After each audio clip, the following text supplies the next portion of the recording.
vue, mais la mission qui m'a été confiée, c'était d'aborder la question de la paix du point de vue théorique. Bon, en règle générale, surtout du côté des étudiants, quand on parle de la théorie, je toujours dis, bon, ça on l'est, il ne va pas planer, c'est quoi cette histoire? On n'a rien compris. Donc, je vais essayer de sortir, en tout cas, de tomber des nuages, tout en restant dans ce qui m'a été demandé, à savoir une approche théorique de la paix. Alors, ce que j'ai proposé comme titre à partir de ce qu'on m'avait demandé, c'est l'approche théorique de la paix, de l'absence de violence à la reconstruction du lien social en contexte haïtien. Par contre, c'est mot trop haut, parce que c'est micro trop haut, mais il semble qu'il y a une sorte de déséquilibre. Moi, même avec micro, nous pas en paix. on va y arriver. Alors, parler de paix aujourd'hui, dans un contexte comme celui d'Haïti, n'est pas un exercice abstrait. Ce n'est pas simplement mobiliser un concept philosophique, politique et, disons aussi, moral. C'est, en quelque sorte, interroger une urgence humaine, sociale et je dirais même nationale. Car lorsque les citoyens, les Haïtiens vivent dans la peur, lorsque les familles sont déplacées, lorsque des jeunes grandissent dans l'insécurité, lorsque l'école, l'université, les quartiers et les institutions sont fragilisées, la paix cesse d'être une idée lointaine, elle devient une condition même de la vie collective.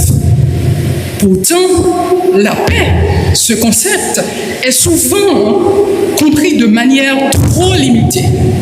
On associe spontanément la paix à l'absence de la guerre, au silence des armes, en particulier dans notre contexte, notamment à Port-au-Prince, à la fin des affrontements, au retour du calme.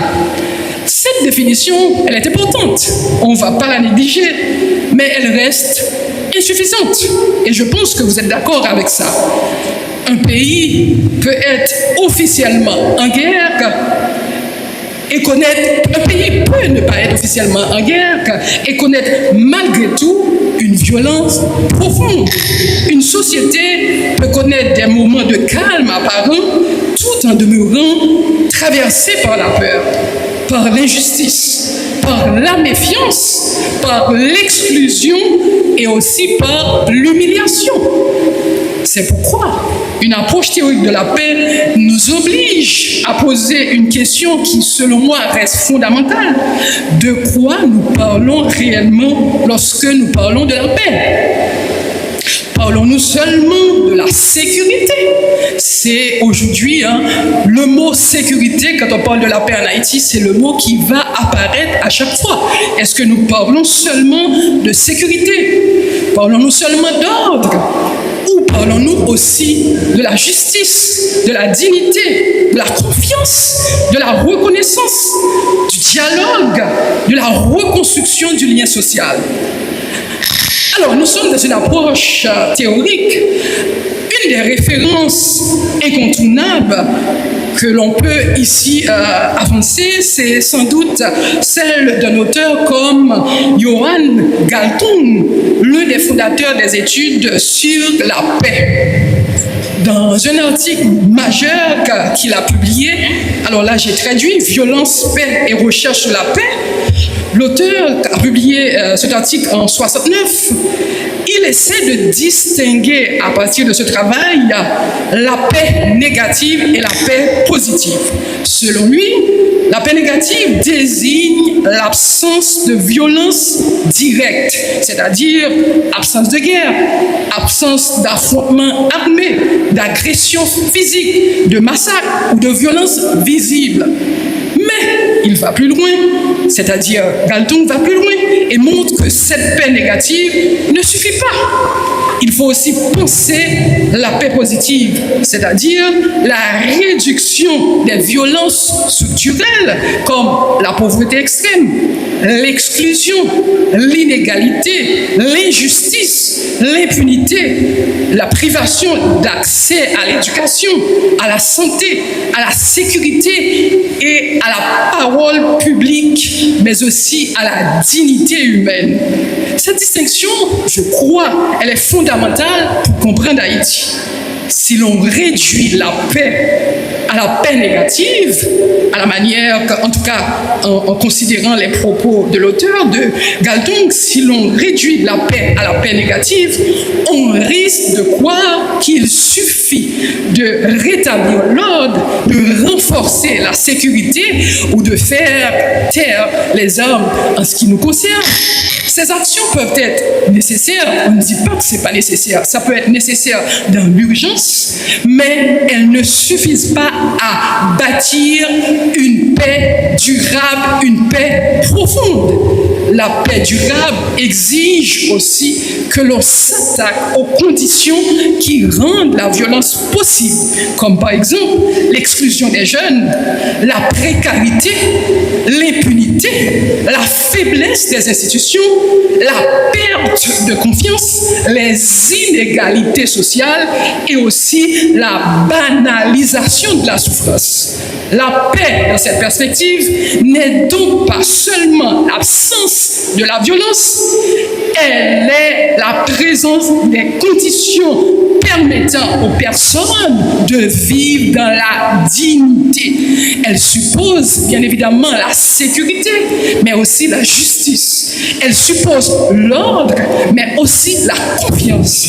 Elle suppose la protection des vies, mais aussi la reconnaissance des droits. Cette réflexion rejoint les analyses de plusieurs auteurs, consoeurs haïtiens, comme par exemple celle de Laënnec Urbon, que vous connaissez sans doute, dans ses travaux sur la société haïtienne, la dictature, la peur et la démocratisation. L'auteur, donc Urbon, montre combien la confiscation de la parole publique, la peur et l'imaginaire autoritaire ont marqué l'histoire sociale et politique d'Haïti. Penser la paix en Haïti, c'est donc aussi penser la sortie de la peur, c'est penser la possibilité pour les citoyens de reprendre la parole, de retrouver la confiance dans l'espace public et de croire qu'ils ont une place dans leur propre pays. Nous pouvons aussi regarder avec un auteur haïtien comme Sauveur Pierre-Étienne dans l'énigme haïtienne, échec de l'État moderne en Haïti. L'auteur permet d'aborder une dimension essentielle, selon moi, celle de l'État.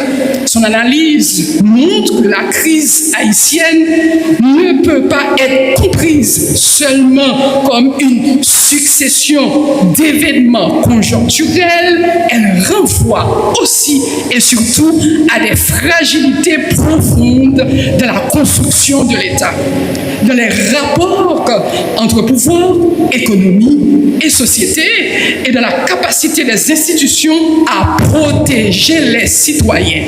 Or, lorsqu'un État ne parvient pas à garantir la sécurité, la justice et les services fondamentaux, d'autres formes de pouvoir peuvent s'installer, comme par exemple pouvoir de la force, pouvoir de l'argent, pouvoir de la peur, mais surtout pouvoir des groupes armés que nous connaissons aujourd'hui.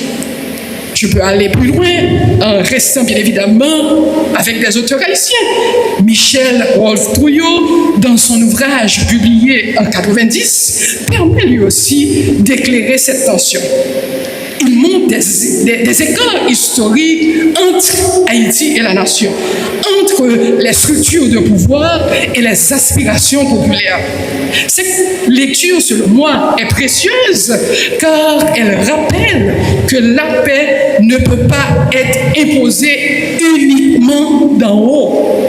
Elle ne peut pas être seulement décrétée par l'État ou encore importée par des acteurs internationaux. Elle doit aussi et surtout être construite à partir des communautés, des solidarités locales, des pratiques sociales, des formes de résistance et des capacités d'organisation déjà présentes dans la société haïtienne. Une deuxième grande approche théorique est celle de John Paul Lederach, et là je laisse un peu le contexte haïtien, qui est spécialiste de la transformation des conflits. Qu'est-ce qu'il propose? Qu'est-ce qu'il nous dit? Alors, l'auteur Lederach propose dans son approche de transformation des conflits, en 2003, une idée très importante. Le conflit n'est pas nécessairement le contraire de la paix. Je reprends, le conflit n'est pas nécessairement le contraire de la paix. Le conflit fait partie de la vie sociale. Toute société connaît des tensions, des désaccords, des rivalités, des blessures et des intérêts opposés. Le problème n'est donc pas l'existence du conflit, mais surtout la manière dont le conflit est traité. Un conflit peut devenir destructeur lorsqu'il est géré par la violence, par la vengeance, par l'humiliation, par l'exclusion ou encore par la déshumanisation de l'autre. Il peut aussi devenir une occasion de transformation lorsqu'il permet de reconnaître les torts, de réparer les relations, de créer le dialogue et de changer les structures injustes. Lederach nous invite donc à ne pas penser la paix comme la disparition des conflits, mais comme la capacité d'une société à transformer ces conflits sans se détruire. Cette idée, selon moi, est particulièrement importante pour nos jeunes, pour les jeunes et les étudiants qui sont ici. Bâtir la paix, chers jeunes, ne signifie pas vivre dans une société sans désaccord. Cela signifie apprendre à débattre sans détruire, à contester sans humilier, à défendre ses idées sans nier l'humanité de l'autre, à chercher des solutions sans recourir à la violence.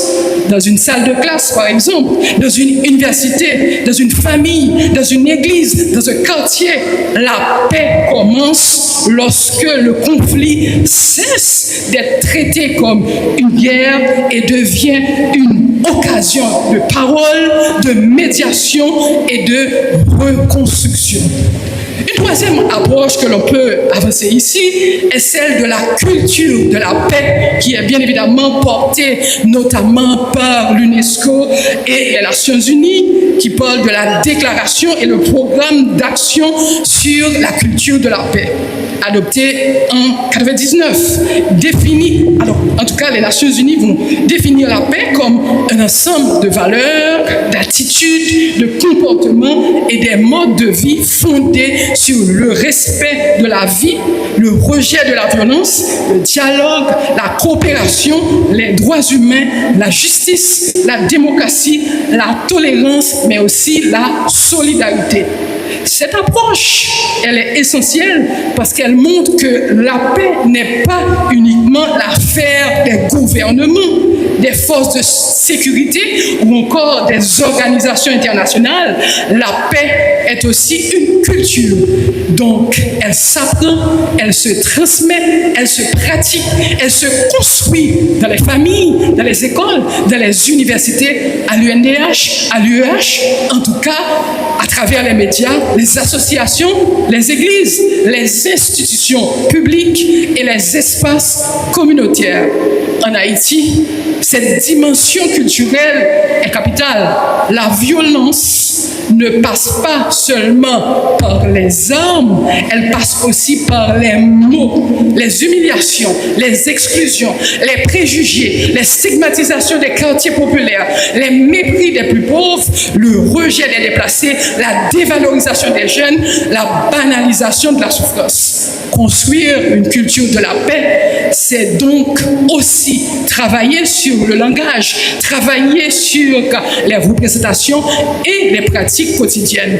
Les mots peuvent blesser, exclure, déshumaniser, mais ils peuvent aussi reconnaître, réparer, relier et ouvrir les chemins de dialogue. De ce point de vue, l'éducation joue ou encore devrait jouer un rôle central. L'école, l'université ne doivent pas seulement transmettre des savoirs, elles doivent aussi et surtout former des citoyens capables d'écouter, de responsabilité, de discernement, de respect et d'engagement.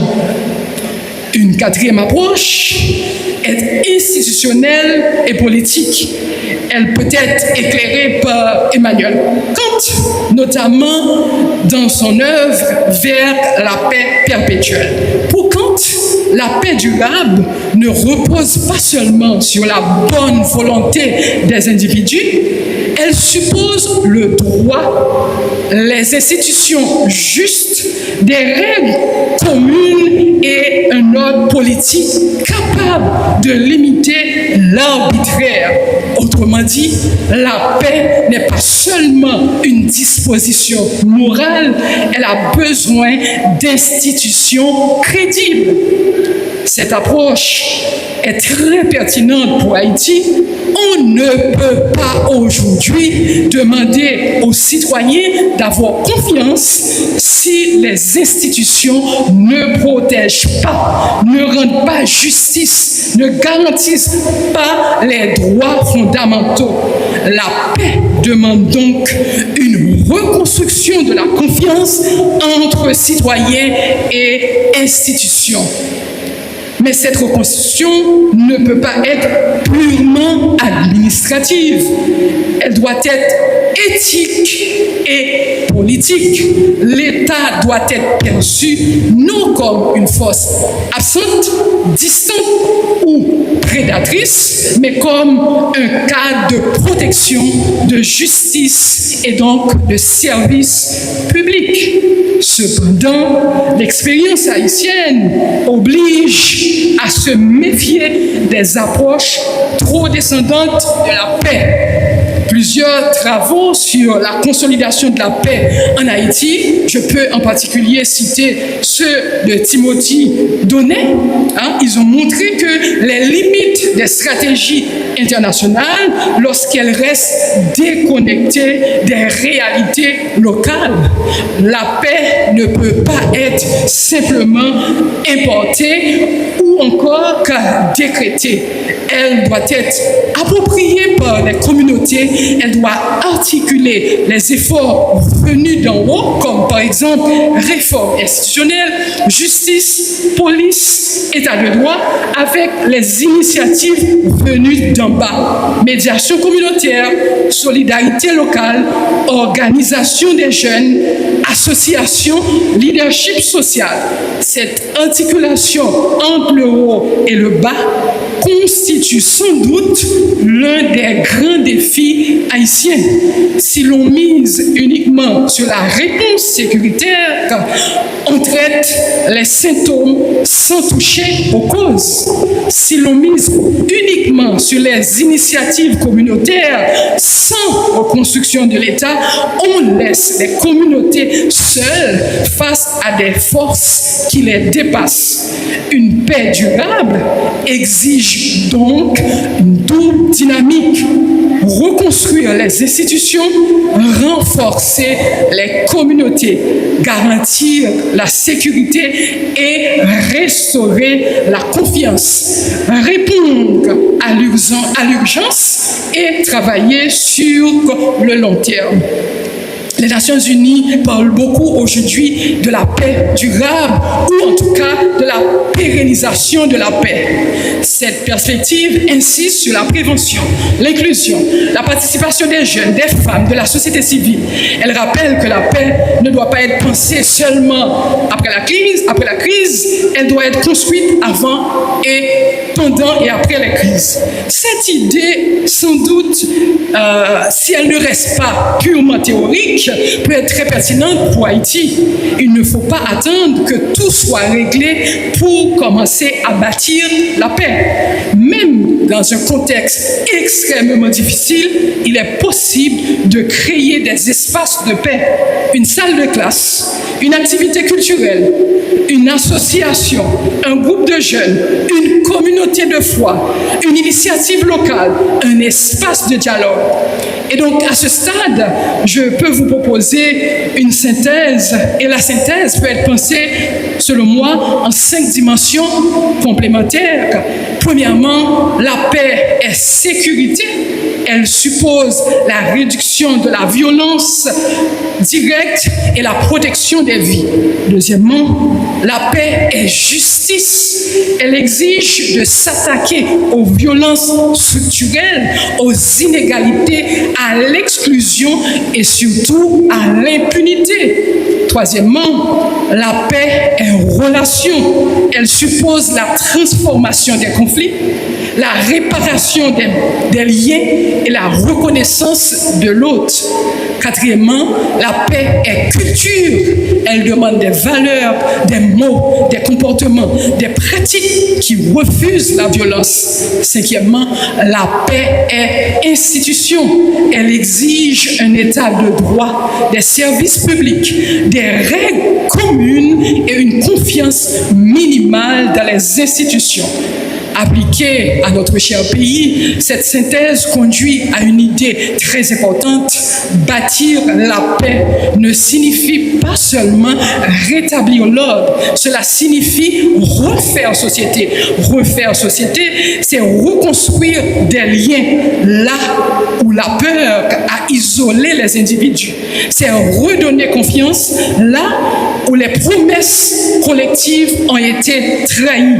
C'est offrir des perspectives aux jeunes là où l'avenir semble fermé. C'est reconnaître la dignité des communautés populaires là où elles ont été trop souvent stigmatisées, instrumentalisées ou encore abandonnées. C'est faire de l'école, de l'université, des églises, des associations, des médias et surtout des familles, des lieux de formation à la paix. Pour vous, chers étudiants, s'engager pour la paix ne veut pas dire attendre d'être au pouvoir ou attendre de grands moyens. Cela peut commencer par des gestes concrets. Refuser les discussions de haine, apprendre à débattre sans détruire, écouter avant de condamner, créer des espaces de médiation, protéger les plus vulnérables, participer à des initiatives communautaires, produire des savoirs utiles à la société, utiliser la parole, l'écriture, la recherche, l'art, la foi, la pédagogie et l'action citoyenne comme des instruments de reconstruction du lien social. En conclusion, une approche théorique de la paix nous montre que la paix n'est ni un simple rêve moral, ni un simple dispositif sécuritaire. Elle est un projet social, politique, éducatif, culturel et institutionnel. Elle demande à la fois de faire reculer la violence directe, de réduire les injustices structurelles, de transformer les conflits, de reconstruire la confiance et de former une culture de dialogue. Dans le contexte haïtien, dans le contexte actuel, s'engager pour la paix, ce n'est donc pas seulement souhaiter que la violence cesse, c'est participer à la transformation des conditions qui rendent la violence possible. C'est refuser que la peur devienne notre manière normale d'habiter Haïti. C'est reconstruire avec lucidité et courage les conditions du vivre ensemble. Vivre ensemble, un mot qu'on a peur désormais de citer, mais je me permets de le citer. La paix de cette perspective n'est pas seulement ce que l'on attend, elle est ce que l'on apprend et ce que l'on construit et ce que l'on pratique. Merci pour votre attention.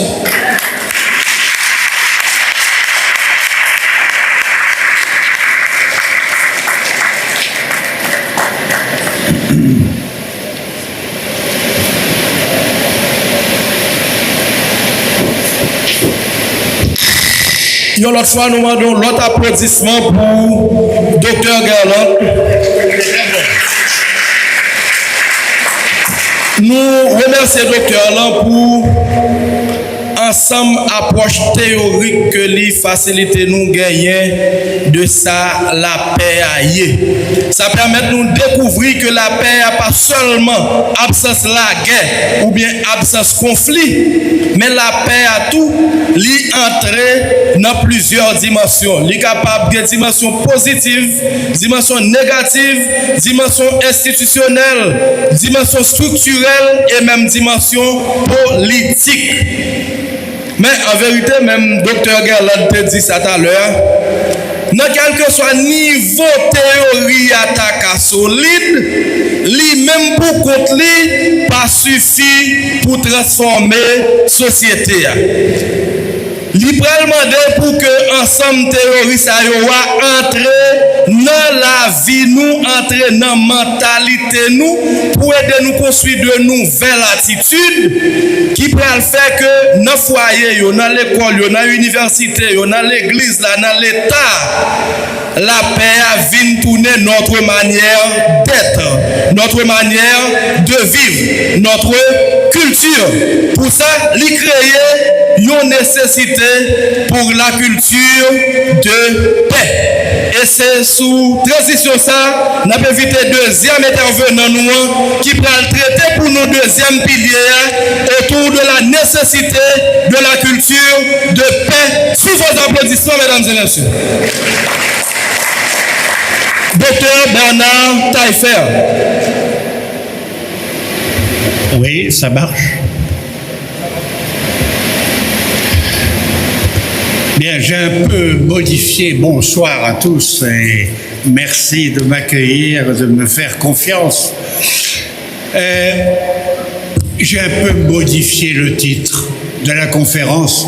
J'espère que Louis-Philippe Benoît m'en voudra pas. On m'avait donné de parler de la nécessité d'une culture de paix et comme vient de le conseiller Garland, je parlerai de la nécessité d'une culture de paix positive. Et là, bon, on est dans la crise multidimensionnelle. On est dans la crise multidimensionnelle. Cette histoire de paix et de guerre, c'est un couple infernal qui occupe l'humanité depuis la nuit des temps. Mais on a joué avec les concepts. D'aucuns disaient « si vis pacem parabellum ». Si tu veux la paix, prépare la guerre. C'est vicieux comme expression. Donc, méfiance. Nous devons préciser les concepts et là, il y a un impératif universitaire. Nous devons, nous universitaires, offrir des grilles de lecture conceptuelles et rigoureuses sur la question de la paix positive pour faire face à ce désespoir qu'on vit. La paix positive, elle peut se gagner avec 3 piliers qu'on va aborder. D'abord, la paix, c'est une culture vivante. C'est pas quelque chose qui est mort il y a longtemps. C'est vivant, et il faut un combat permanent là-dessus. Maintenant, les institutions ont une vraie responsabilité. Et là, je vais parler des universités, mais je vais parler aussi des églises.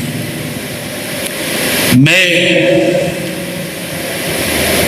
ce désordre que nous constatons ne vient pas de nulle part. Et nous devons être très critiques par rapport aux idéologies du profit. Alors, pour m'aider, parce que c'est dur le sujet. Je me suis créé un club, le club des Léons. Léon Blum, Léon.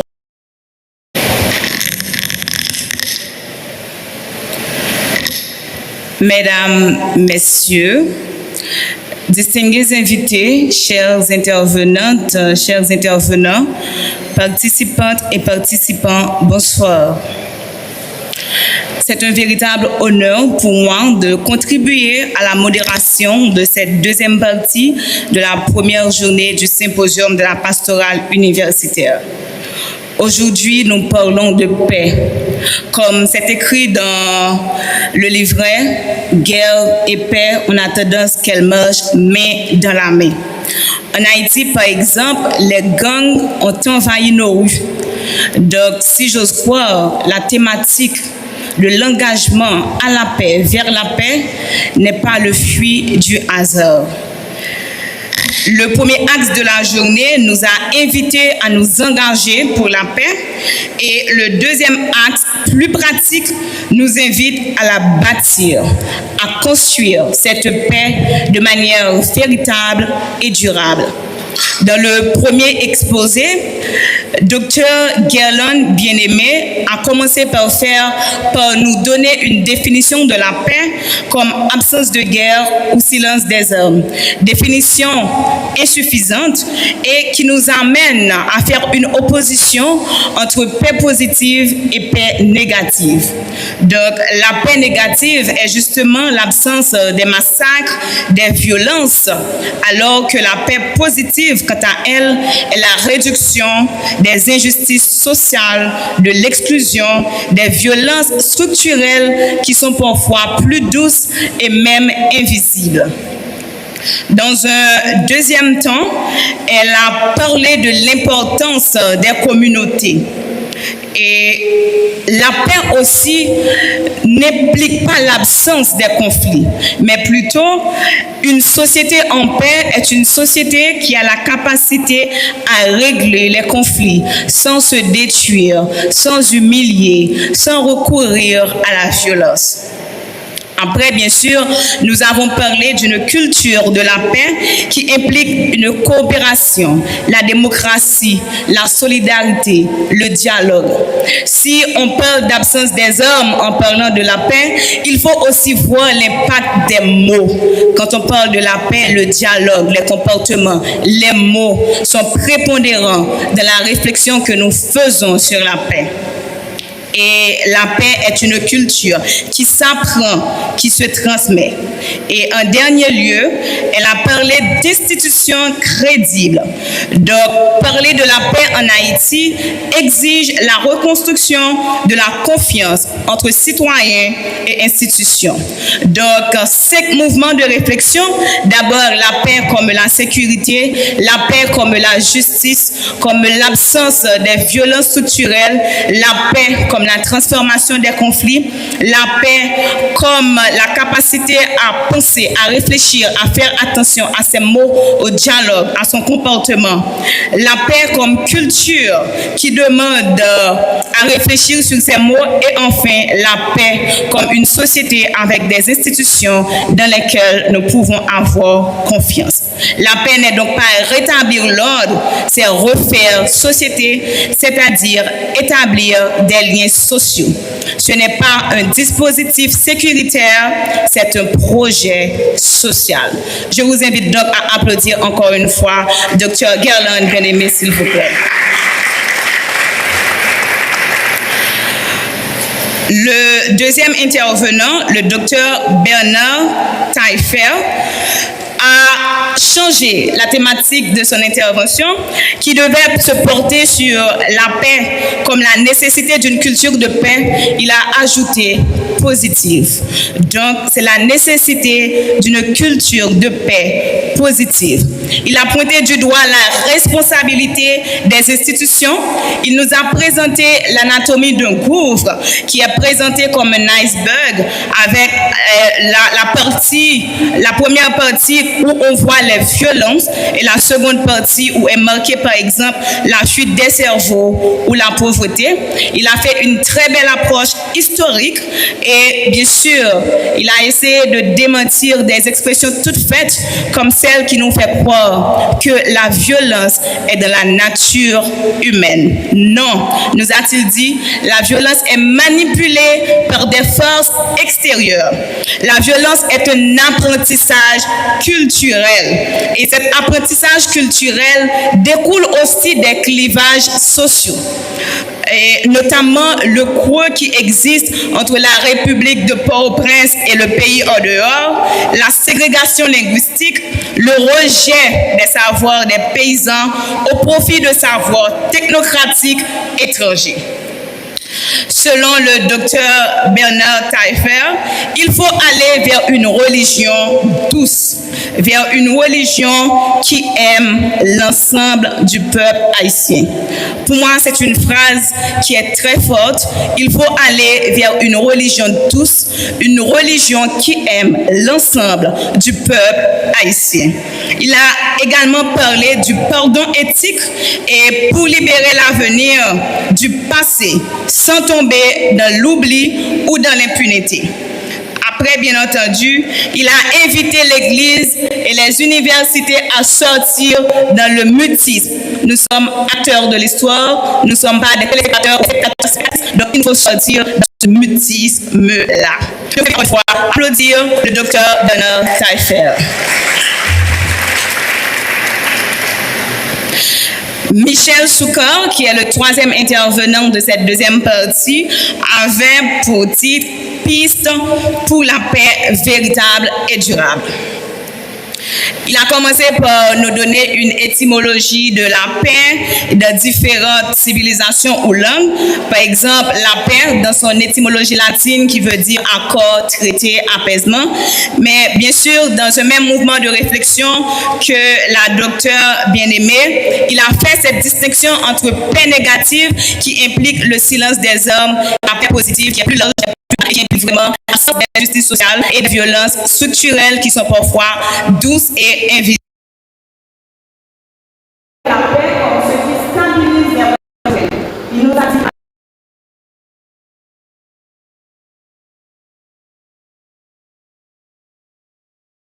la personne sur laquelle cette violence elle va s'épuiser. La paix, n'a-t-il dit aussi, dépasse la dimension militaire. Donc la paix n'est pas l'absence des hommes. La paix, elle a une conception affective, morale, sociale. La paix aussi implique avoir l'autre comme soi-même. Donc c'est prendre l'autre dans sa globalité. La paix implique la reconstruction des liens sociaux, la création de l'espace de parole, de coopération. L'écrivain Michel Soukar a fait une approche anthropocentrique très intéressante en utilisant des éléments culturels de notre tradition qui sont le lapou et la combi pour nous montrer que nous avons déjà des pistes pour aller vers la paix. Parce que le lapou et la combi sont des trésors anthropologiques qui peuvent servir comme pistes identitaires que nous pouvons utiliser pour bâtir cette paix véritable et durable. Le lapou et la combi reposent sur des traditions de solidarité. Il nous faut également créer des coopérations locales et M. Michel Soukar a vu la combi comme un système de travaux publics communautaires.